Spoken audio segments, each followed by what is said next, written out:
Los precursores de la criminología. Aristóteles. Una de las aportaciones características de la filosofía de Aristóteles fue la nueva noción de la causalidad, pues los primeros pensadores griegos habían tendido a ocupar que solo un único tipo de causa podía ser responsable y explicatoria. Aristóteles propuso cuatro: la material, la formal, la eficiente y la final.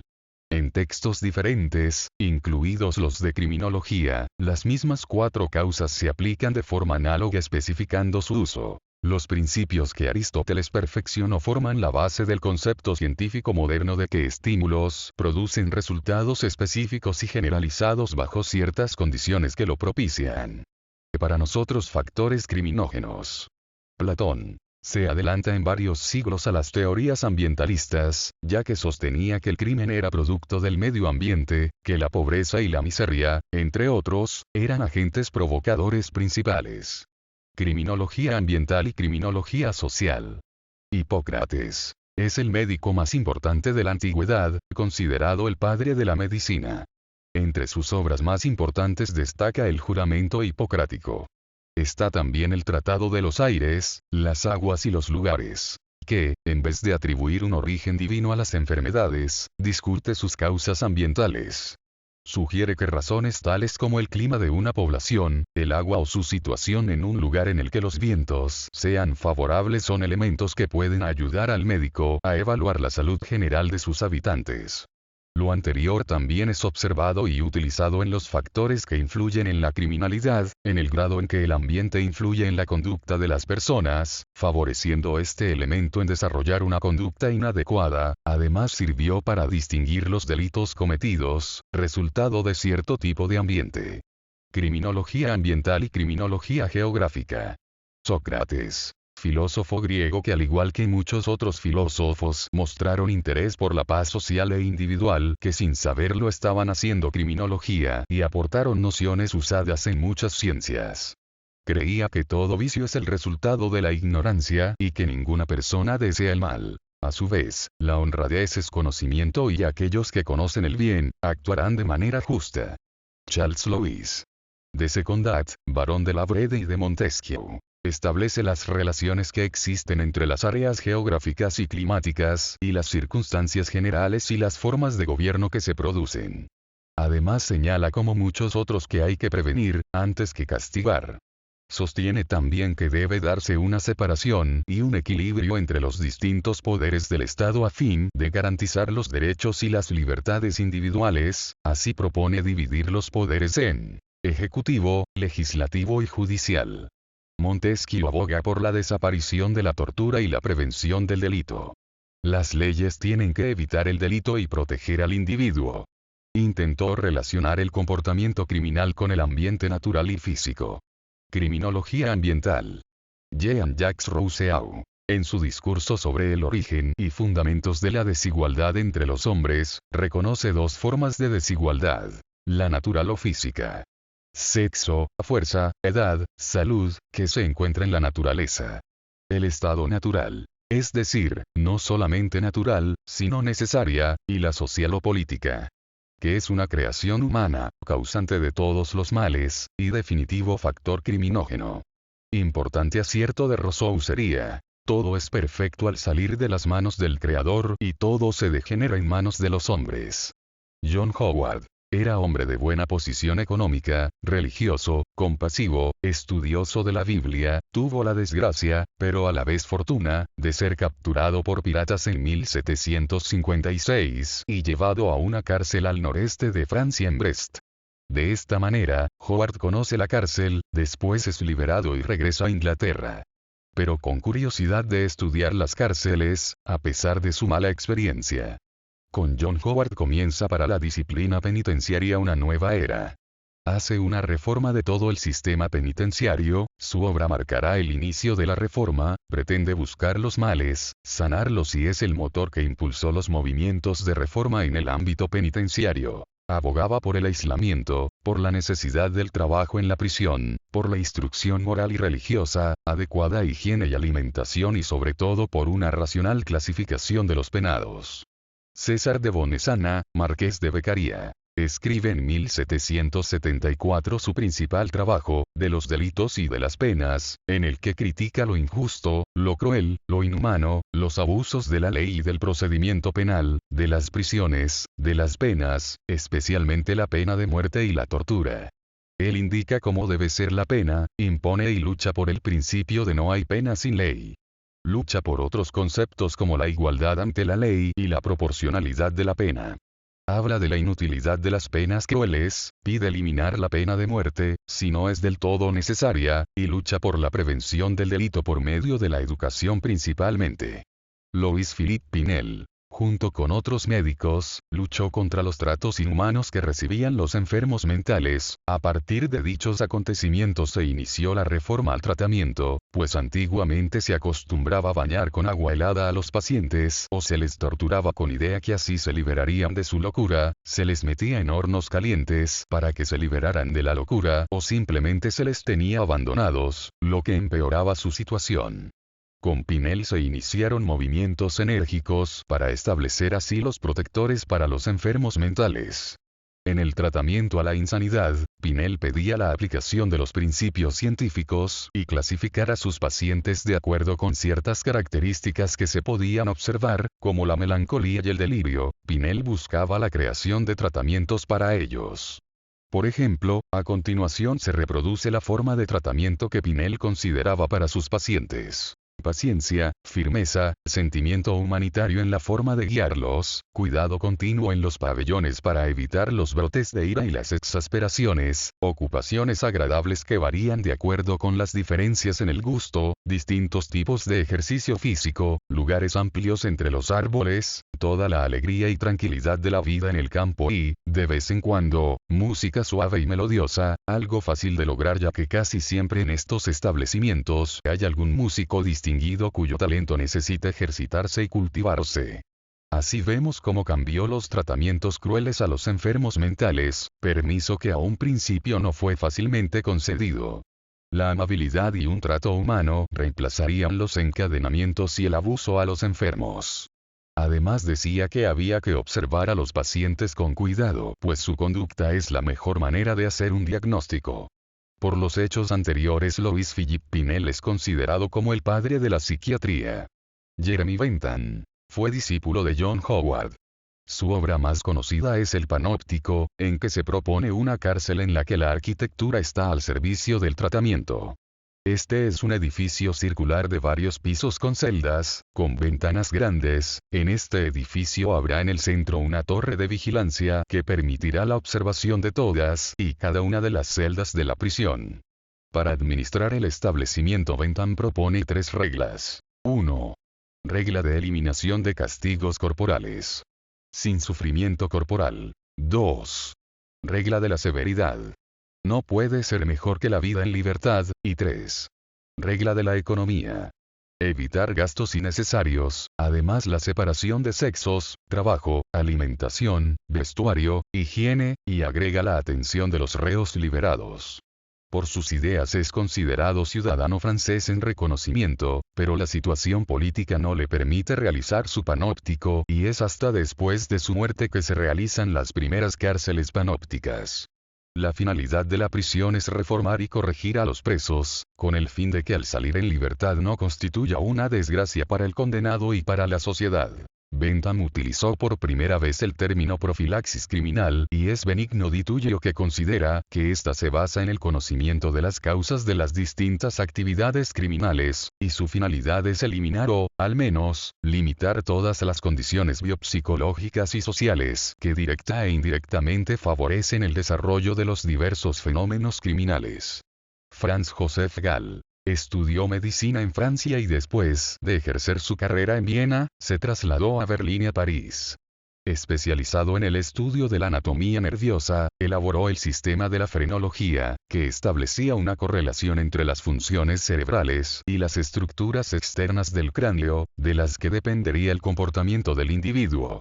Para Gall, la criminalidad puede ser causada por un desarrollo parcial del cerebro, y este desarrollo produce un exceso de determinado sentimiento que lleva al crimen. Así, el inferir lesiones o producir el homicidio puede ser debido a un sentimiento exagerado de defensa. El robo puede ser un sentimiento exagerado de poseer. Lo que se refiere a los delitos sexuales, pueden ser inferidos por un exceso en el sentimiento de reproducirse.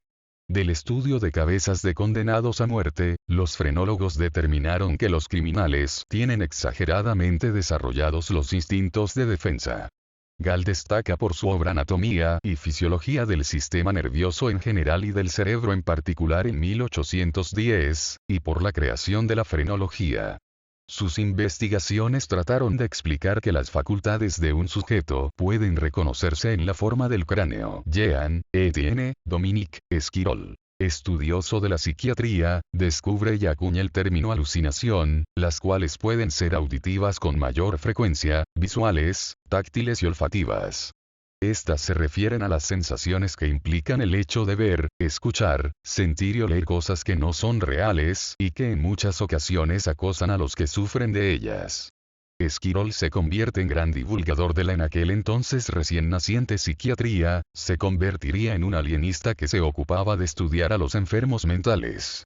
Esta labor de propaganda le resultaba difícil ya que la psiquiatría era considerada tan solo como materia opcional en el periodo de Pinel y excluida de los planes de estudio en el tiempo de Esquirol, pues los profesores de la Facultad de Medicina de París no la consideraban necesaria. De hecho, ¿cómo se pretendía estudiar de manera médica la mente, si ésta jamás ha sido vista? Lambert Adolphe, Jacques Quetelet. Este investigador se dio cuenta que había crímenes que se daban con regularidad y de manera periódica, analiza las estadísticas referentes a todos los asesinatos que se cometieron en Francia entre 1826 y 1831 y llega a las siguientes conclusiones. 1.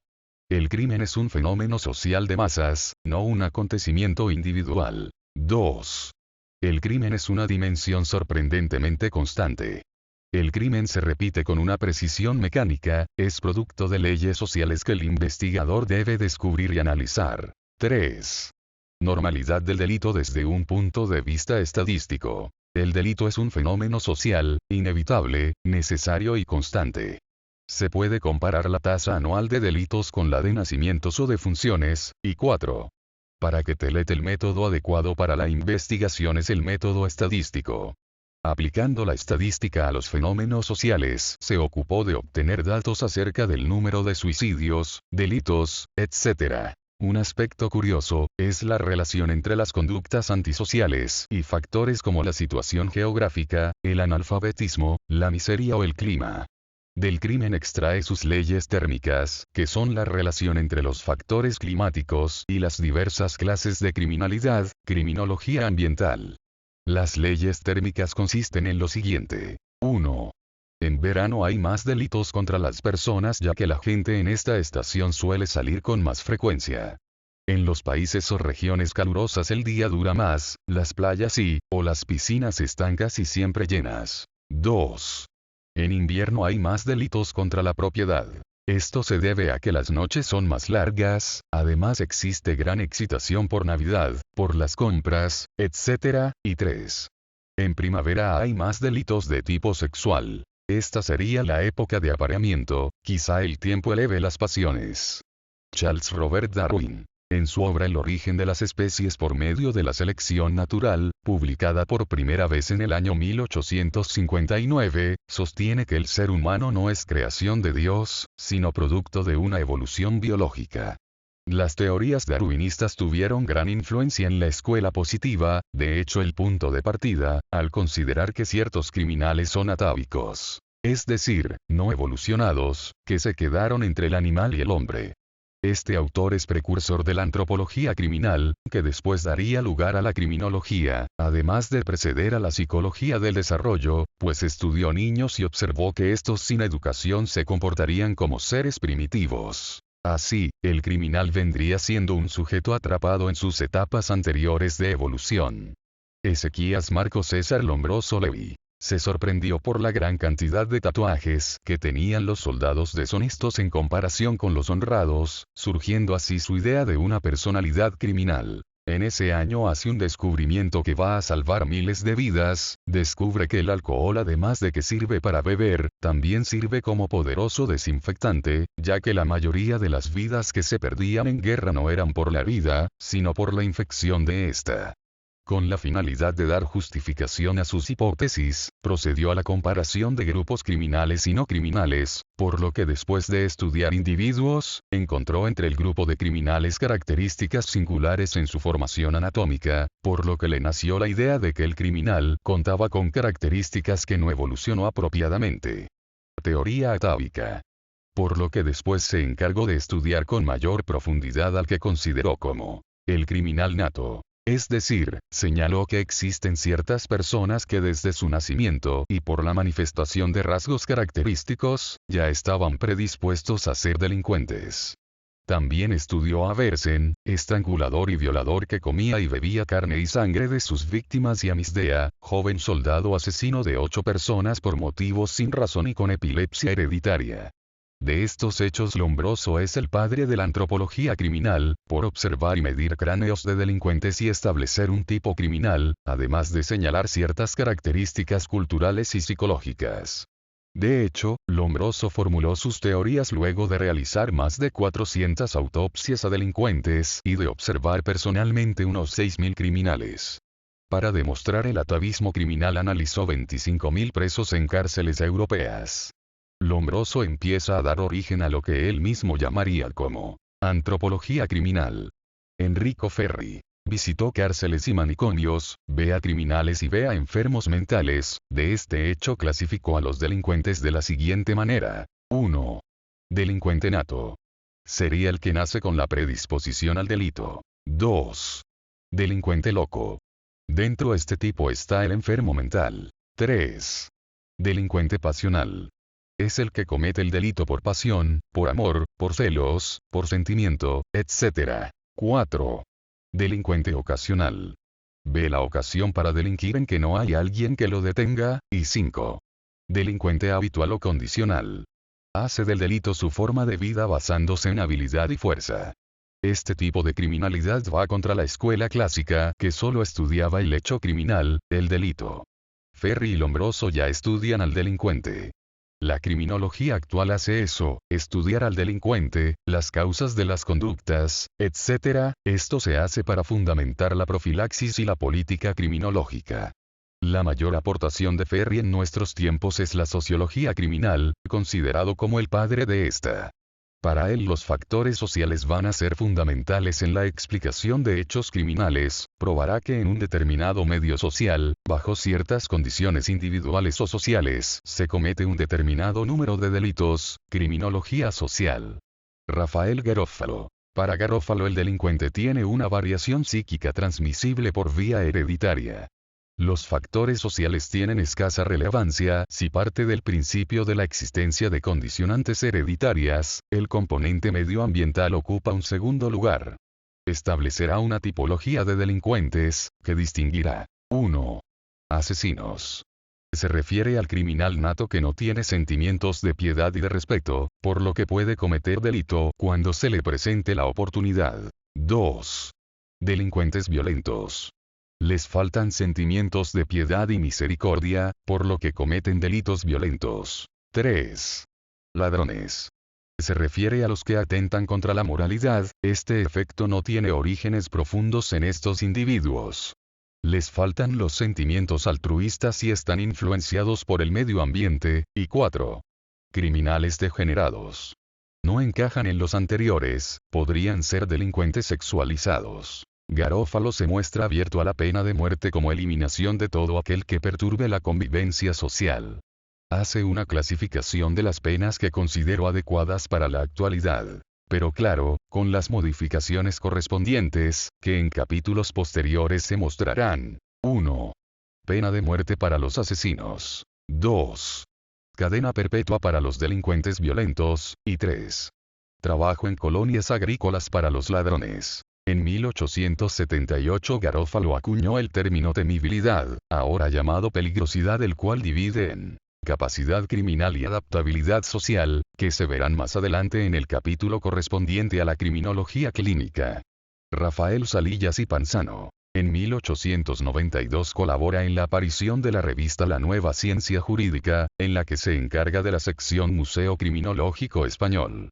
En el primer tomo que aparece, Salillas tiene la ocasión de coincidir con Lombroso y Ferri. Utilizó métodos sociológicos y psicológicos para dar una explicación científica de la antisocialidad, aparece como un defensor de la sentencia indeterminada, solidario de la prevención. Además, concedió importancia a las ideas que estaban en ese momento, destacando la idea del atavismo y degeneración elaborada por Lombroso y recalcando la idea de que el medio social es el que moldea la figura del delincuente. La raíz primaria en la génesis del delito serán disfunciones físicas, pero la raíz está en el medio social. El criminal es producto del medio, uno de los principios fundamentales en la escuela criminológica. La actitud de Salillas manifestó siempre una crítica reformista encaminada a dotar a la criminología de la base científica adecuada, lo que constituyó la inquietud preponderante de su enorme labor criminológica. A la criminología aporta su teoría nutritiva de la delincuencia, en la que, partiendo del concepto de pobreza, explica la delincuencia desde consideraciones fisiológicas de la nutrición y la influencia del medio, a través de los alimentos, en la población humana, todo ello con conceptos demográficos, nomadismo, sedentarismo, y evolutivos, degeneración, atavismo. Pedro García Dorado y Montero. Rechazó el derecho penal como represivo, aboga por las tendencias correccionalistas. Lo fundamental es el delincuente por un lado y el castigo entendido como corrección y resocialización. Para llegar a ese fin hay que proceder a un análisis de la personalidad del delincuente, análisis personalizado y psicológico que descubra las causas por las que un individuo ha cometido un hecho antisocial, causas que harán que un individuo modifique su conducta antisocial. Al delincuente no hay que darle lo que merece, sino lo que necesita. La gravedad del delito pasará a un segundo plano, tendrá escasa importancia el tipo de delito, lo fundamental será una labor instructiva que enseñe al delincuente a vivir en sociedad. Consideraba que la prevención del delito y la corrección del delincuente debían ser las máximas aspiraciones de todo ordenamiento jurídico. Entre sus principales obras destacan Problemas de Derecho Penal, Estudios de Derecho Penal Preventivo, Nuevos Derroteros Penales, Bases para un Nuevo Derecho Penal, La Psicología Criminal en nuestro Derecho Legislado y el Derecho Protector de los Criminales.